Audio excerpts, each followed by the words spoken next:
funding for New Mexico in Focus provided by viewers like you. This week on New Mexico in Focus, searching for solutions, expert analysis on school violence in our country, and how to take politics out of the equation. We've been here before. Unfortunately, my belief is we will be here again. And the devastating impact of PFAS contamination on a New Mexico cattle farm.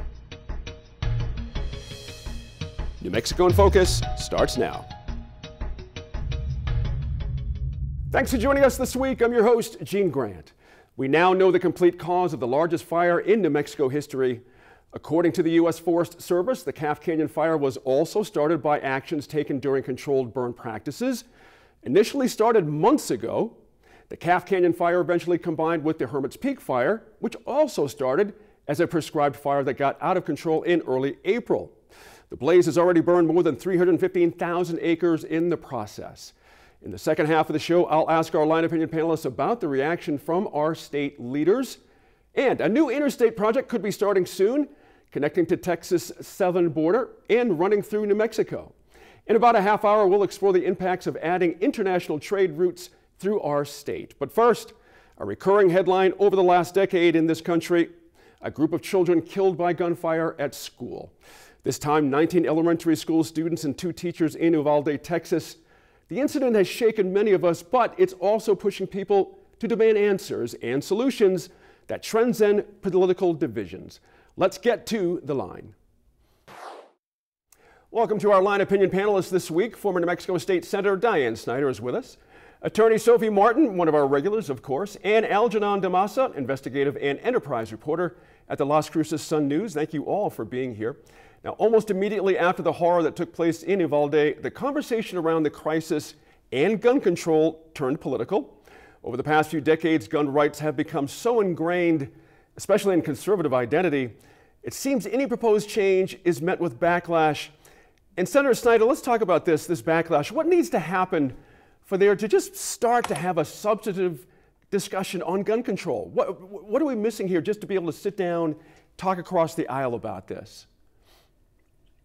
I think part of it, Gene, is the fact that it's usually the people invited to have these discussions are from the extremes of both sides. Mm-hmm. And I don't think that's how you get the problem solved or steps of recommendation of how some kind of compromise can take place. And I know the word compromise has become a dirty word in many, many areas of this discussion. Mm-hmm. But one of the things that in reading and looking at what's been done both in New Mexico and in other states is, I think our top priority, although gun control may well be a part of it, and there are certain things that even I agree with, mm-hmm. but the focus needs to be on the actual security of those children. We should stop hitting each other back and forth about the Second Amendment. The Second Amendment is there. It would take a great effort to change it, and that may happen someday. Mm-hmm. But it's not that difficult to make some legislative changes in how things proceed. And we've done that in some states.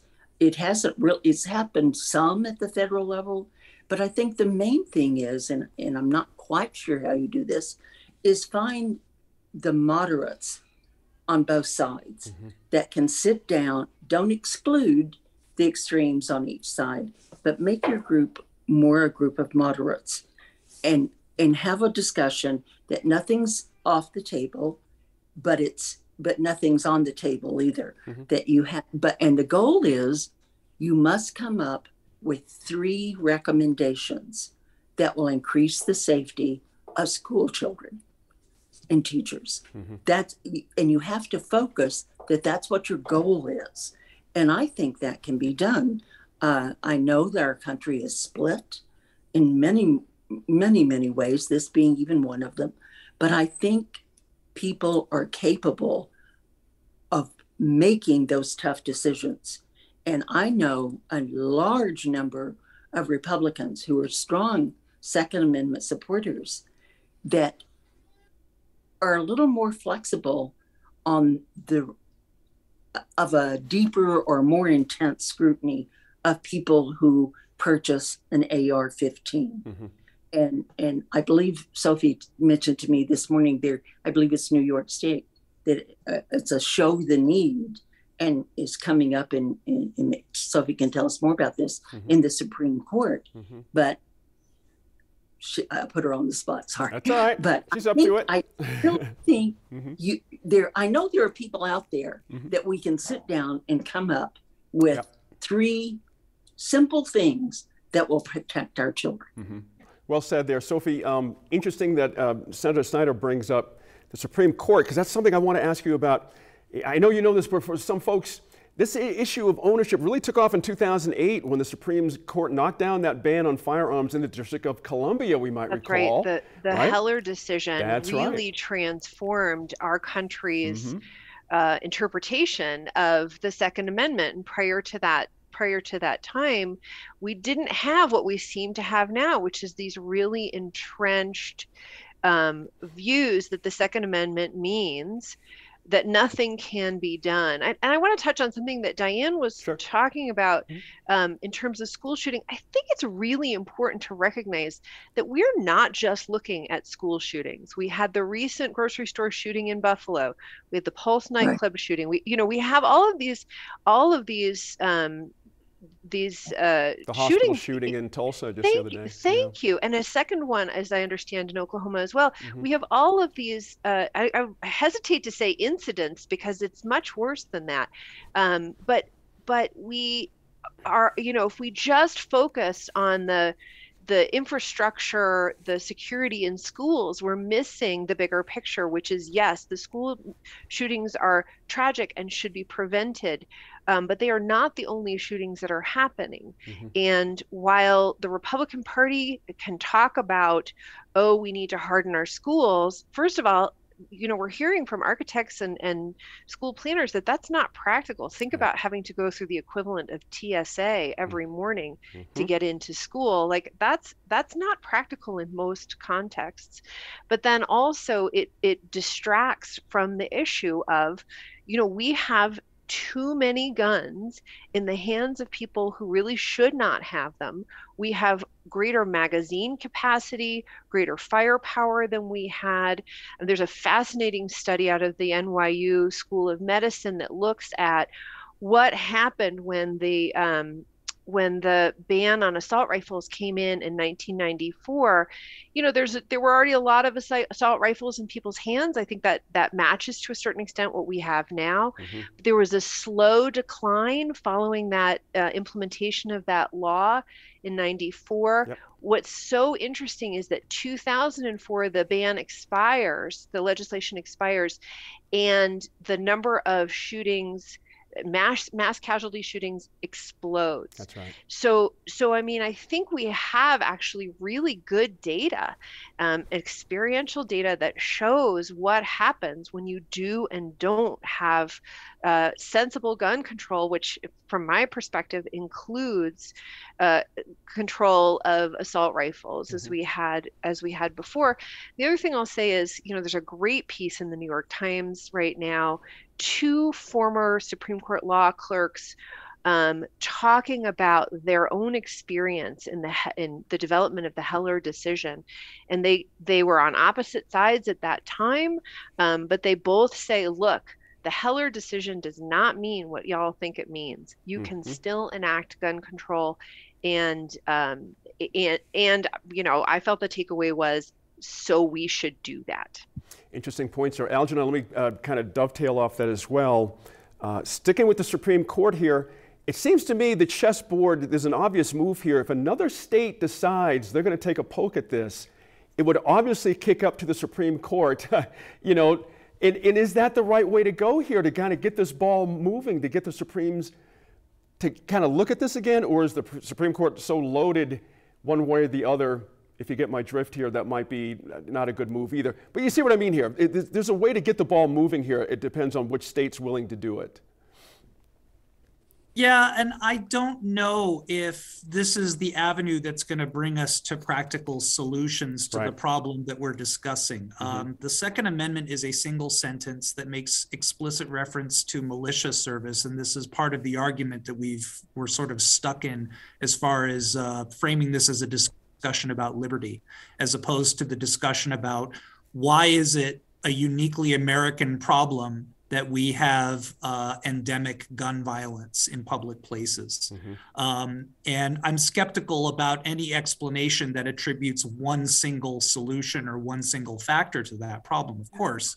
But I do know that it is a uniquely American problem, and that as long as the conversation is stuck on the constitutional amendment that appears in our Bill of Rights, we're not talking about the actual problem that is leading to the deaths of masses of adults and children. You know, and we were just discussing about the prospect of security features at schools and TSA lines and stuff like that. And, you know, this is sort of a palliative measure. It's an adaptation to madness.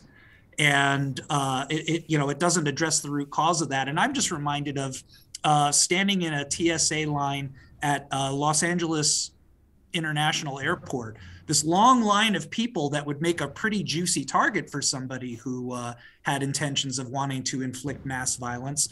Plus, this was at a time when they were removing liquids from people's luggage because it might contain liquid explosive, but then discarding it in a wastebasket right next to the line where everybody was pooled up. And so there's this aspect of where some of the solutions can become theatrical, so-called security theater. And I think as long as we're adapting to madness and not trying to actually address the sickness itself, we're going to be spinning around this drain. You know, it's an interesting point there. There's a meme out there on Facebook, you know, from one failed shoe bomber attempt, we're all having to suffer with this shoe thing at the TSA, where no one expects any shoe bomb to be a real thing. I mean, it's crazy. Senator, interesting, the conversation around expanded mental health services for students has, thank goodness, picked up a bit, and that would likely require more counselors in schools. And our governor has already shown her support for educators, certainly increasing pay rates across the state. You know, should she or the legislature take action that specifically targets support staff like counselors if we have to go to a scheme where there's just more security?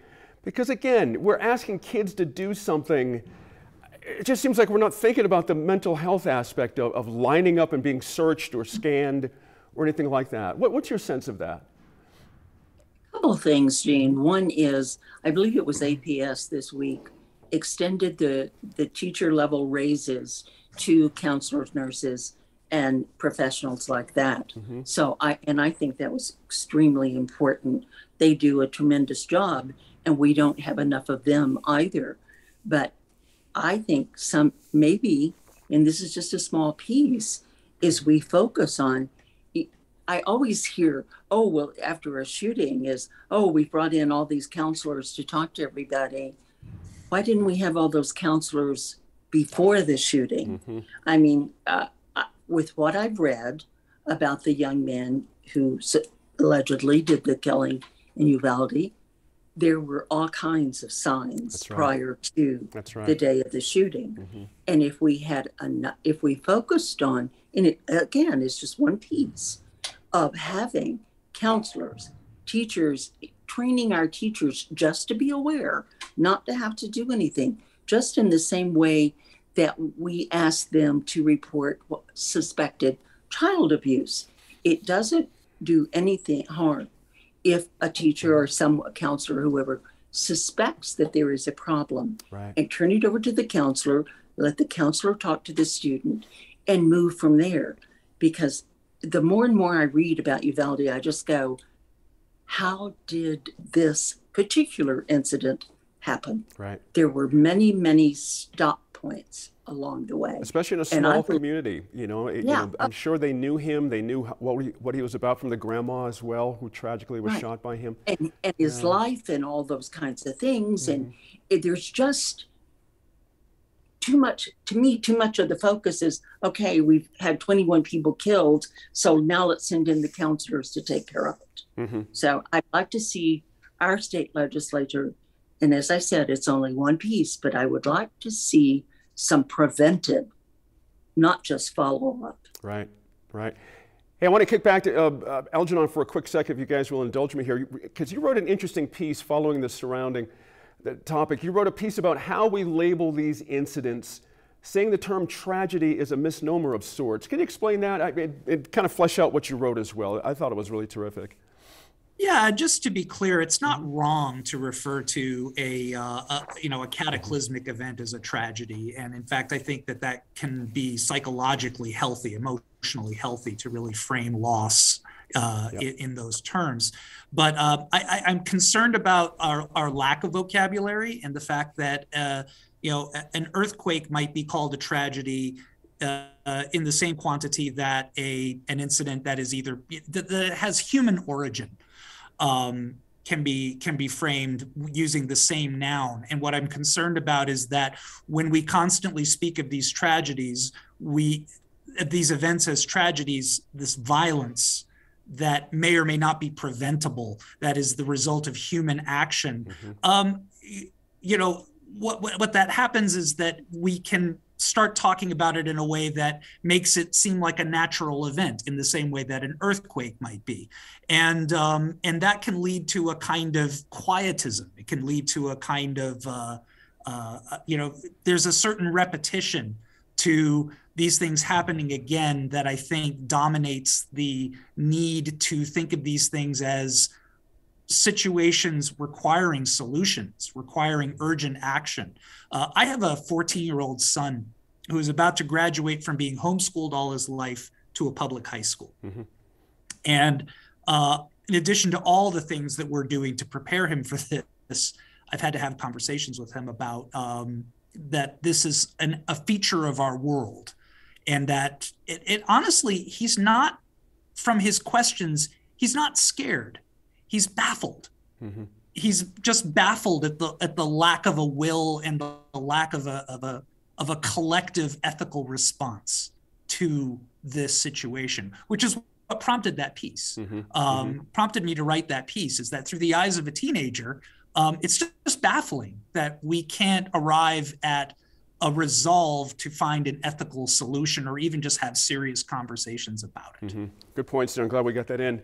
Thank you all for that difficult conversation. I appreciate that a bunch. We'll see you all back at the virtual roundtable in a little over 10 minutes. First, the perspective of an expert educator who spent decades in the classroom and now tries to elevate discussions surrounding education's biggest issues, including school violence. Here's producer Lou DeVizio. My guest today is former teacher, now speaker, author, and educational consultant, Franklin Shargel. He lives in Albuquerque. He's written 14 books on education-related topics. That includes his latest, published earlier this year, Preventing School Violence, A User's Guide. Thank you for joining us today, Mr. Shargel. Thank you for the invitation. Can you start by telling us just a little bit about yourself and your history in education?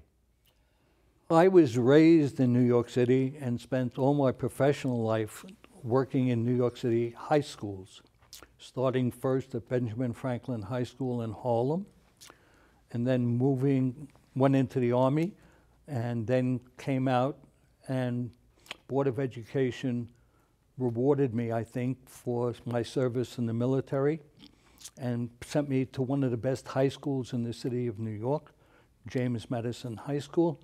Ruth Bader Ginsburg graduated from that school. Chuck Schumer graduated from that school. And the school was fine. I was there for 22 years, and then the school was integrated. The school was largely, prior to its integration, largely Jewish and Italian, and then they brought in African-American students, and we had a race riot. One student was shot and killed in the school protecting his leather jacket. So I transferred to George Westinghouse Career and Technical High School, and a student was shot and paralyzed by an intruder, even though we had a metal detector at the front door, and school safety officers, school resource officers in the school. While at Westinghouse, I developed 15 strategies which would stop children from dropping out of school.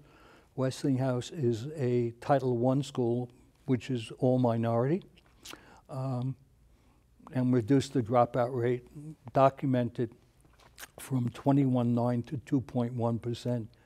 and send 72% of our first-generation high school graduates to post-secondary school, and develop 15 strategy.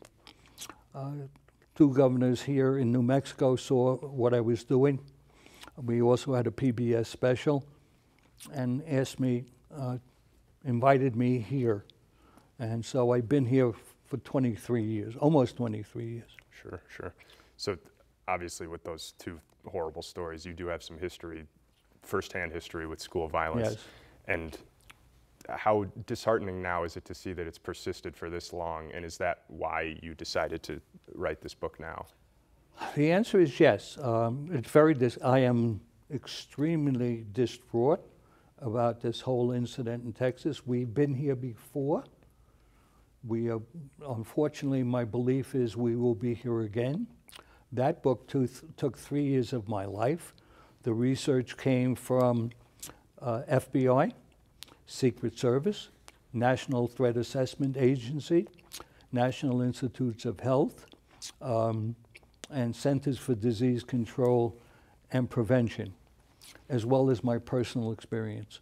In that research and after the horrifying event in Uvalde, did you find any clues to the question that a lot of people are asking now, which is, why does this only seem to be happening in the United States? First of all, it's the availability of weapons. We have more weapons in the United States than we have people. And that's an estimate from the FBI and Secret Service and National Threat Assessment. So we really don't have an exact count. And it's not spread evenly across the United States. The average gun owner owns 8 guns. And we just have too many guns in the country, and we also have far more weapons of war. The AR-15 is a weapon of war. It doesn't send out a bullet that's in the movies, it tumbles. It's a high velocity, and we're selling clips with 15 or 30 rounds of ammunition. So within seconds, those bullets are spit out and tumble and rip bodies apart. And so I can imagine the horror of these parents having to bring, in Texas, having to bring DNA because their children have been shredded. Horrifying. And, you know, we've heard some rhetoric from both sides, politically speaking, and from pro-gun activists and conservative factions, it's kind of the same stuff, like mitigation solutions, kind of. Like arming teachers, that's one that's been thrown around. On social media, we've seen ideas like giving kids Kevlar backpacks. Are these reactionary steps a viable solution? Absolutely not. First of all, the average educator went into education because they love children. And 70 to 80% are female. I would not want an elementary school teacher in a classroom with 9 and 10-year-olds to have a weapon to be used. Second, arming teachers, when I got my driver's license, I had to take a driver's test. The killer in Texas simply walked into a store and purchased a weapon of war. And that's an insanity.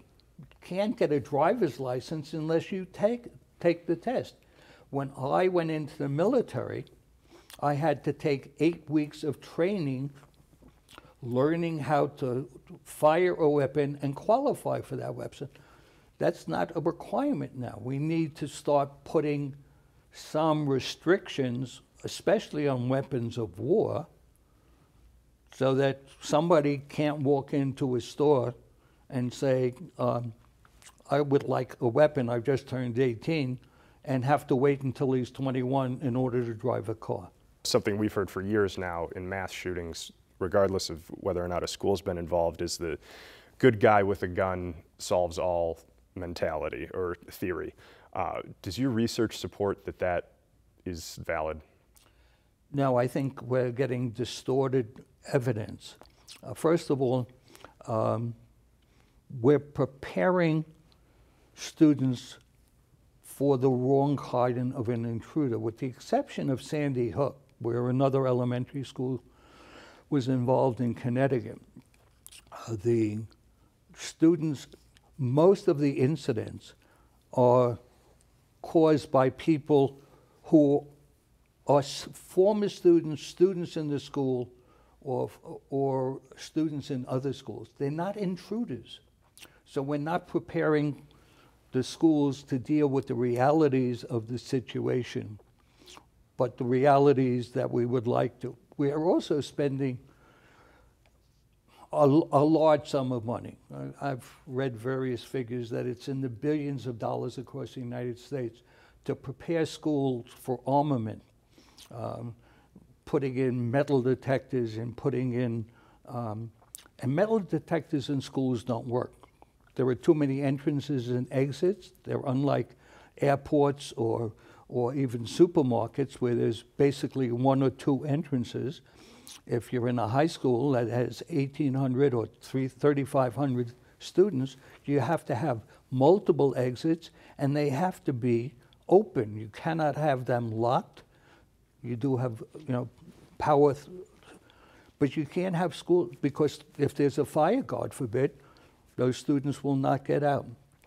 Also, part of what the book recommends is we should stop anyone who comes into a school with bulletproof book bags. That makes no sense at all. In fact, book bags should be made out of clear plastic. So if anyone is bringing a weapon into a school, whether it be a gun or a knife or a bayonet or whatever, it would be more visible. We're never going to stop all people, basically crazy people, from coming into school with weapons, but we can cut down on it if we get ahead of the curve and prevent it instead of dealing with the dramatization after it takes place. In New Mexico, we've dealt with the horrifying reality of a school shooting recently. A 13-year-old was shot and killed a classmate at lunch at Washington Middle School last year. In response, Democrats in the State House introduced legislation that would strengthen consequences for adults who fail to keep guns out of the hands of minors. Is that a necessary step? That's on the right path, but we need to identify, as the book does, several steps before an event takes place. We need to provide enough mental health for youngsters. We have school safety officers, and they're a vital necessity, especially in today's world, especially in the United States. But we also need mental health. We do not have an adequate number of school counselors. We do not have an adequate number of school psychologists. We have school nurses who travel from school to school. The average caseload of school counselors in the United States is one counselor to 450 students. That's providing crash counseling. There is not a sufficient number, and we're losing teachers. And this incident in Vivaldi is simply going to make it worse. I've spoken to teachers here in Albuquerque who are saying they're not going to go back. They are starting to submit their own papers for retirement leave. The Education Week reported that 1 out of every 5 school superintendents will be retiring in the next 2 years. That's school leadership. That is providing a vision. We do not have an adequate number of substitute teachers. We're asking teachers, in addition to teaching their caseload and developing lesson plans, to teach additional classes. Where we do not have an adequate number of special ed teachers, and we can't find special ed teachers who have got to have specialized training. The future of America is in its classrooms. And I believe that chambers of commerce and politicians need to recognize that, because the first question people ask when they move into a new community is, how are your schools? Now they're going to be asking, how safe are your schools? The New Mexico governor, she recently enacted in the legislature also the pay raises for teachers, hoping that that would encourage more people to join the workforce. Is that, obviously that's a step in the right direction for keeping and retaining, but what else needs to change as far as our mentality of protecting our educators and valuing our educators? First of all, it was a good first step on the part of our governor, but the reality is the governor, in order to get an adequate number of people in classrooms, warm body in classrooms, had to recruit the National Guard to go into classrooms and serve as teachers without adequate training. So yes, raising the salary of educators is a vital part of that process, but we still have school aides in our schools who are making less money today than if they worked at Walmart or if they drove a truck. Now, trucks are also a vital necessity in our economy, especially with the situation we're now facing with COVID. But Walmart is starting their truck drivers at $100,000. Teacher here now starts at $50,000, and school aides, as I pointed out, are making less than $15. As I pointed out, our businesses have got to get involved with our schools. Our chambers of commerce have got to realize that schools are a vital necessity to the economy of the city of Albuquerque and this state. You mentioned mental health services not too long ago, and you know, as it seems to be, it's turned into an either-or conversation for a lot of people. Gun rights, or gun control, or mental health services, but that's not really the reality, is it? Those two can work together. Now, there's a section in the book which I call Child Anxiety, Stress, and Trauma. Everyone goes through anxiety, stress, and trauma. You and I both have gone through and continue to go through anxiety, stress, and trauma, and I'm sure COVID has increased that. But we have mechanisms to deal with it. A 4, 5, 6, 10-year-old, 12-year-old, 15-year-old, a child does not have those mechanisms, and they go through anxiety, stress, and trauma. Prior to publication, I had 2 psychologists read that section, and because I called that child PTSD, and both of them came back and said, Franklin, you're absolutely right, because the symptoms are identical. So we recognize PTSD among our vets who are returning from combat situations. We're not recognizing it among our children. Mr. Franklin Shargel, thanks for joining us today, and we appreciate your comments. Thank you for the invitation. Thank you for the time. Thank you. It's pretty horrific. It's a pretty terrible event, and one that we were hoping that the cows would metabolize the PFAS, but after multiple years, the levels have not come down. They're magnitudes higher than what we would have expected or hoped them to be, to treat them as more of like a solid waste. Recent federal legislation could lead to a new interstate highway cutting through New Mexico. The proposed stretch of road would connect Interstate 27 in Laredo, Texas to Interstate 25 up in Raton. Now, just south of the Colorado border, in case you don't know that. Let's welcome back the Line Opinion panel. This has major implications for a large part of New Mexico. And Algernon, I want to start with you down south there. What are you hearing about the impact it would have in your area of Las Cruces?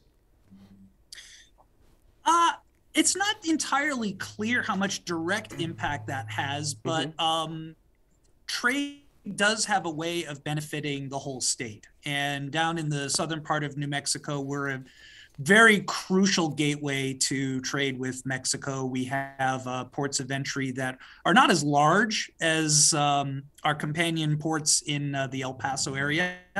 However, given recent events, as well as some recent investments in our infrastructure, we have a lot coming through from the U.S.-Mexico border that is shared by New Mexico. So, I mean, a highway in the northern part of the state, facilitating trade and also just diverting routes that can sometimes be jammed on some of our older roads really does have a way of sort of spreading like a blood vessel system across the state and really just helping things move around logistically.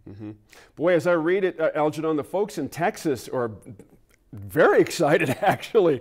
They seem to be more excited than we are. I mean, Henry Cuellar, a bunch of others are talking about Texas GDP would grow by $17 billion, creating 178,000 construction jobs and 17,000 long-term employment opportunities. Why are they so more excited about it than we are? Is there something in it for them that we're not catching on to here? It's recreational marijuana. Yeah, I mean, I don't know if we know that they're actually more excited. I mean, I think the direct impact for Texas is very clear, and it's also turning a page on the incident that took place in April, where some of the cross boundary traffic was held up because of what the governor decided to do with secondary inspections of commercial trucks. It turns a page on that, and it's actually a story about building something and connecting to a different part of the country and facilitating what will lead to a lot of jobs and economic activity. Good point there. Let's bring it closer to home. Sophie, people living in Albuquerque, Santa Fe, it can be easy for us to forget transportation issues almost every other city in the state faces. But can we underscore the importance of a major highway like this for smaller communities in the eastern part of the state? It's kind of a big deal when you think about it. It's going to be huge. It's going to be huge for Raton. And I need to sort of put the disclaimer out there that a little over 10 years ago, I did do some tourism work for Raton. So, there's that, not in the last 10 years.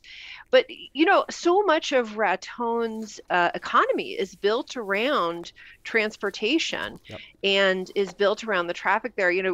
Again, a little over 10 years ago, the then mayor of Raton would joke that such a huge portion of their budget was built on the fact that the speed limit dips when you get to Raton and then goes back up. And, that they really do, that town really does benefit from the traffic. And I think that is going to be true for the communities around there as well, not to mention their ease in getting around, getting into Texas, et cetera. So, I mean, I was joking before too about the medical marijuana thing, but the recreational marijuana thing. But, Texans do come to New Mexico, as we know, as the Santa Feans know very well. And having these additional routes, I think, really does open up the north and eastern parts of the state. I'd be interested in where the exits and entrances are going to be planned. That's a big deal. Yeah. That's a big lobbying effort right there. Senator, according to one figure of the group that I'm going to mention what I mentioned about Texas, the years-long construction project will create more than 1 million new jobs. I don't know about that number, but a $287 billion increase in GDP along the corridor. That's no small money. Should we be lobbying hard for this if that kind of money's at stake? Did you ask me? Yes, ma'am. Sorry about that. I'm sorry. I was thinking about it. Yeah, we shouldn't ignore it, certainly. But I have to tell you, I just read the headlines and stuff first, and I went, what? Our roads, our interstates here, the ones we have are so bad. Why are we going to build a new one instead of fixing all these? Yeah. Well, then I started looking at it, and I was going, wow. Yes, I saw the pictures of the lanes of traffic backed up, trying to turn off on 87 to go into Texas. And the other thing that struck me like a hammer was that Houston is their nearest port for, sending out their products. And that's a heck of a ways down there. And also then I was looking at it and I said, if you've got the traffic going into Texas, going that way, because some will take the 4-lane little rural roads, but a lot of that is coming into Albuquerque and then going east on I-40. So it will reduce that traffic and make our roads, our interstates back and forth on Interstate 40 and the lower parts of I-25 safer. So it seems like a good idea after I thought about it and did a little homework. But I'm not sure, this is federal money, but when you build things like this, there always ends up being some state money. and we've got plenty of it right now. Does our legislature have the will to do that and help out? And I'm so afraid it may become another one of those rural versus metro arguments that we've seen. But now is, in my opinion, now is the time to do it if we're going to do it, because it will cost New Mexico money.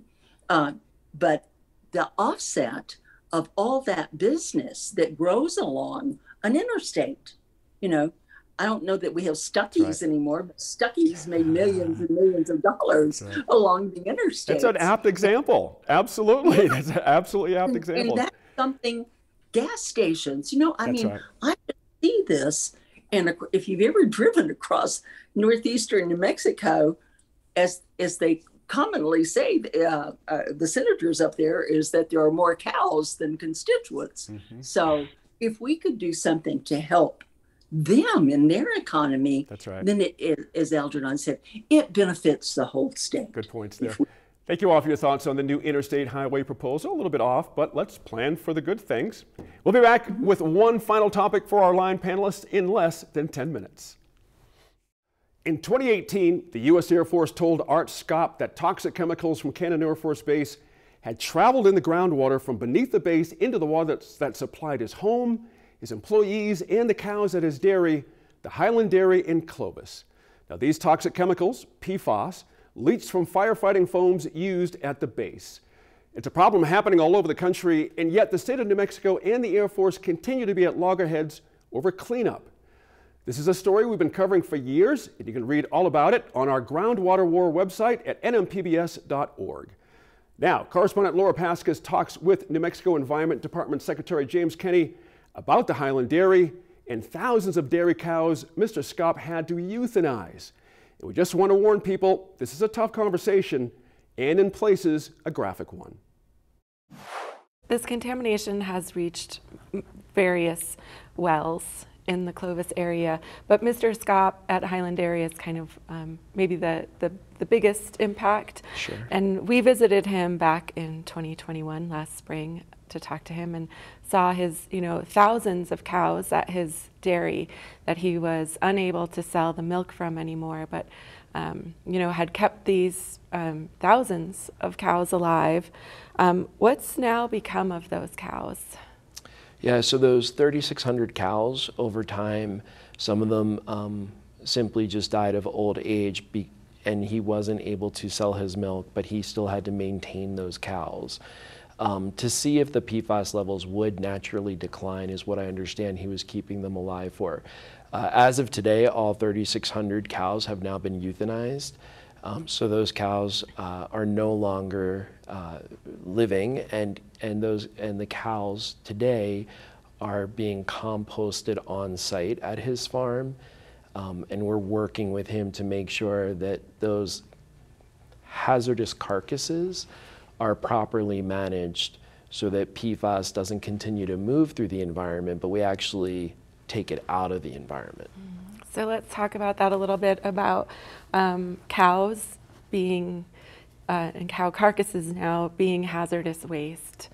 How does that change how and where these bodies can be buried or disposed of? I mean, it's a difficult conversation to have, but I'd like to understand kind of the yeah, no, I think it is a really difficult conversation. And as somebody who's been in the environmental business as a regulator for 25 plus years, working on hazardous waste issues, I've never encountered a scenario like this before, where a cow has become a hazardous waste. It's one, not something I'd ever want to deal with, and two, not something I've ever had to deal with. And many regulators haven't had to deal with this, but I think it's going to be something we're going to see more of, unfortunately. But those cows, those carcasses contain a PFAS in an amount that exceeds the EPA health advisory limit of 70 parts per trillion. It exceeds what New Mexico considers a hazardous waste. And therefore, we want to make sure that those cows, upon their decomposition, that we clean up the soil and any remaining materials.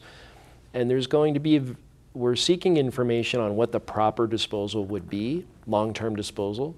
But it's likely going to be something like scooping everything up, taking it to a hazardous waste landfill, or taking all that soil and organic matter that's remaining to a hazardous waste incinerator, and disposing of it to break down that really hard chemical of PFAS into something that is no longer PFAS.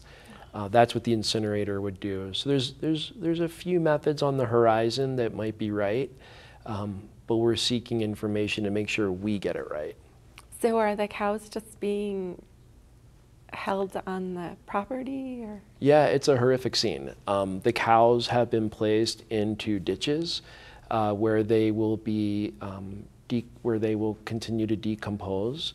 ArtScop is covering those cows with topsoil and things to make sure that the smell and the migration of the material doesn't get out of those ditches. So it's pretty horrific. It's a pretty terrible event, and one that we were hoping that the cows would metabolize the PFAS, but after multiple years, the levels have not come down. They're magnitudes higher than what we would have expected or hoped them to be, to treat them as more of like a solid waste. Mm-hmm. So this sounds horrible and also expensive. Who's paying for all of this? Once again, New Mexicans are paying for this.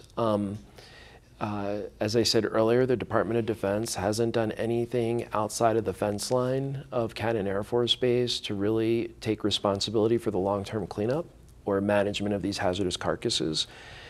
So we stepped in, the New Mexico Environment Department, and bringing $850,000 to the table. And then ArtScop will be responsible for bringing money to the table as well for something that he didn't cause but became a victim to. Right. So we know that the military, the U.S. military, has contaminated sites across the nation and across the world with PFAS. Are other states dealing with anything similar? What do their kind of relationships look like when it comes to these cleanup issues?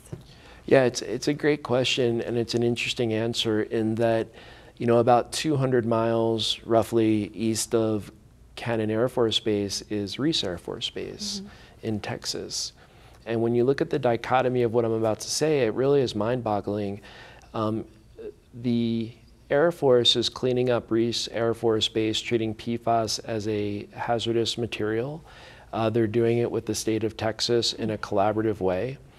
When we asked them to do the same thing here in New Mexico, we were met with a federal lawsuit to try to stop us from requiring cleanup. So you have two Air Force bases, both with PFAS contamination, one where the federal government is cooperating with the state of Texas, and one where the federal government is suing New Mexico to ensure that there's no responsibility. So why does the federal government, why is New Mexico treated differently? Yeah, and I'm left with a very short list of answers to that question. It's not technical, it's not legal, it's not scientific. So what does it look like? It looks like there's a state, New Mexico, that's rural, that tends to be a poorer state, and we tend to have a browner population. And I think it's an environmental injustice or a textbook environmental justice issue that New Mexico is not getting an equitable treatment compared to other states across the country. And I think that sends some real concern to me as a regulator that the federal government is not practicing what it preaches. Well, Secretary Kenney, thank you for having this really hard conversation with me today. I appreciate it. And thank you for covering this, and glad to be here. More damning news from the U.S. Forest Service on the largest fire in New Mexico history. The Calf Canyon fire, which merged with the Hermit's Peak fire, as you know, was also started by the remnants of a controlled burn. But unlike Hermit's Peak, this burn was carried out in January and apparently stayed dormant, reigniting in April. It's known as a sleeper fire. We'll talk about that in a quick second. Welcome back to our Line Opinion panelists. We spent the last few weeks talking about pushing prescribed burns earlier into the year, into months like January. And Sophie, how does this revelation change that thought process? Because this was a very separate situation from a time of year problem. Yeah, I mean, I think it highlights the complexity of the prescribed burn programs, and it's you know, not to be too sort of lighthearted about this, but you started by talking about controlled burns, and I think we have to kind of reach an agreement that we're not going to call them that anymore, right? Because we have now too many examples of how they have gotten out of control in our state and in our region. But I think, you know, we have a lot of moving pieces happening here. It's not just, and I think some of the coverage on the burns has really highlighted this, it's not just a matter of how these prescribed burns are set, when they're set. We have the changing situation with climate change. We have a changing ecosystem here that we're having, I think professionals are having to constantly track what's growing where. And I'm reminded as well of like the surprise that apparently was experienced with one of these prescribed burns over the quantity of wind. So, you know, I think that there's not really a very simple solution here. Certainly this issue highlights the need for even more resources put into, you know, maintaining our ecosystem and, you know, really continuing to look at and put money into thinning burns, et cetera, so that this stuff doesn't continue to get out of hand. And it's tough because I just said, like, you know, continue to do burns, and at the same time we're talking about the problem with burns. You know, Algernon, to make Sophie's point, that sleeper fire, basically that pile of dormant stuff, it was there under 3 winter storms. And then they got a report of a pile, you know, of smoke in the area, and the fire resumed. The crews came in, responded, and it resumed 10 days later and breached those containment lines. A very difficult situation, and so I'm curious, you know, what more can be possibly done here after these kind of, you know, situations come up and this kind of complexity? I as a reporter, I have lots of questions. I have lots of questions about how decisions about prescribed burns are made in response to changing conditions related to climate change and just the fuel moisture levels that are astronomically low. Astronomically is not the right word. The opposite of astronomically, very low. There was a meeting, I was at a public meeting in Mesilla following a brush fire that broke out in the Mesilla Valley Bosque State Park back in April. And the fire chief said that fuel moisture levels in our forests are lower than he's ever seen. And he commented that the timber in our forests across New Mexico is drier than what you would buy as lumber at Home Depot. Wow. I mean, it's just, if you drive on Interstate 10 through southern New Mexico, there are these big electronic signs begging motorists not to flick their cigarette butts out because that is all it takes. And so in these conditions, you know, how was the Forest Service making decisions and adjustments about burns? Because just because a pile of wood is sitting there and it gets a little bit of snow on it, a little bit of precipitation, does not mean that it has been soddened or extinguished. Yep. You know, Senator, we've got a potential here for significant flash flooding from monsoon season coming up here. Again, another difficult question, what does forest crews need to do to start focusing on preventing that kind of disaster? Because that's going to cost a lot of money to make sure we're okay on that. Well, it goes back to the image that comes to mind for me is the chicken or the egg. Come on, we wouldn't have this flooding issue if we hadn't had the fire. And that sleeper fire, I was reading the description from one of the forest experts about what happened and the sequence of it and everything. And I'm going, wait a minute. Smokey Bear taught me how you extinguished a campfire 100 years ago. That's maybe right. Not quite that long, but I'm just going, these are the experts. Why on earth would there be such a thing as a sleeper fire? and the materials they were, part of it goes back for me to why are we still not allowed to thin our forests, get out some of the underbrush? Because other stories showed us that the homes, particularly in the Ruidoso area, that had cleared X squares of land out a distance from their homes are many of the homes that were not burned. So, and I'm going, okay, if that works there, then wouldn't it work every place else? That's a good point. Let me jump in here real quick. I want to get something in with Sophie before we run out of time real quick.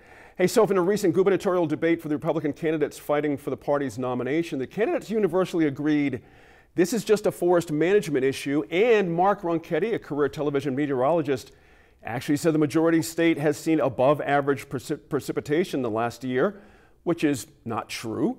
In fact, the state is moving into a second year of almost universal and historic drought.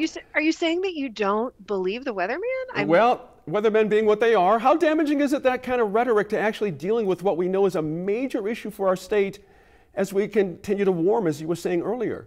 I think that unfortunately, and I don't think I'll surprise anybody on this panel or watching from home, so much of what we at one time would have just said is science has been politicized. Right. And, people seem to feel free with being able to develop their own version of fact. And so, is it damaging? Yeah, especially if it means that we spend the next couple of decades arguing over whether it should be the Republican position or the Democratic position, which one, or the science the science position somewhere in there as well. This politicization, it shouldn't be reaching into this kind of situation, but of course it does. It does, doesn't it? Thanks again to our line panel as always this week. Be sure to let us know what you think about any of the topics we covered on our Facebook, Twitter, or Instagram pages. Some food for thought as we bring another week and month to a close here on New Mexico in Focus. It's something I mentioned this week on my Facebook page. I've noticed as we continue to try to reestablish a new normal coming out of the COVID-19 pandemic, some groups seem to be also doing away with Zoom and other teleconferencing platforms as a way to increase access and, more importantly, public input. Most recently this week was a City of Albuquerque meeting on downtown, and next week a Bernalillo County discussion on infrastructure, neither of which will have any kind of way to participate unless you're there. Now, this technology has proven invaluable to making it easier and less daunting for a wider swath of people to make their voice heard. I can only hope these two examples are blips on the radar and not a sign of the times. Otherwise, we may just see a return to the same voices making the same arguments. And more importantly, we should all be concerned about whether or not those are the attended consequences. Thanks again for joining us and for staying informed and engaged. We'll see you again next week in Focus.